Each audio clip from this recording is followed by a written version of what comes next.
அல்லாஹ்வுடைய தூதர் நபிகள் நாயகம் ஸல்லல்லாஹு அலைஹி வஸல்லம் அவர்கள் சொன்னார்கள், அல்லாஹ் பல்வேறு கட்டளைகளை இந்த மனித சமூகத்திற்கு மாணவர்களின் மூலமாக அல்லாஹ் இடுவானாம்.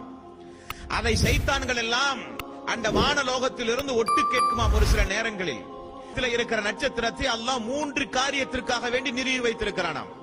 ஒன்று, வானத்தை அலங்கரிப்பதற்காக. 2, நீண்ட நெடிய பயணங்கள் மேற்கொள்கிற மக்களுக்கு நாள்காட்டியாக.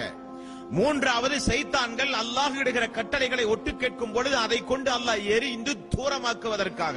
செய்தியை நேரடியாக இந்த பூமியில் யாரிடத்தில் வந்து சொல்லுகிறது என்றால், இந்த பூமியில் எங்கெல்லாம் மனிதர்கள் ஜோசியம் பார்க்கிற மனிதர்கள் இருக்கிறார்களோ, குறி சொல்லுகிற மனிதர்கள் இருக்கிறார்களோ, கைரேகை பார்க்கிற மனிதர்கள் இருக்கிறார்களோ, ஜாதகம் பார்க்கிற மனிதர்கள் இருக்கிறார்களோ, பூசாரிகளாக, மார்க்க உலமாக்களாக, மௌலவிகளாக, ஆசாரிகளாக, பூசாரிகளாக யாரெல்லாம் இருக்கிறார்களோ அவர்களிடத்திலே தான் சைத்தான் வருகிறது, அவருடைய உள்ளத்திலே போடுகிறது.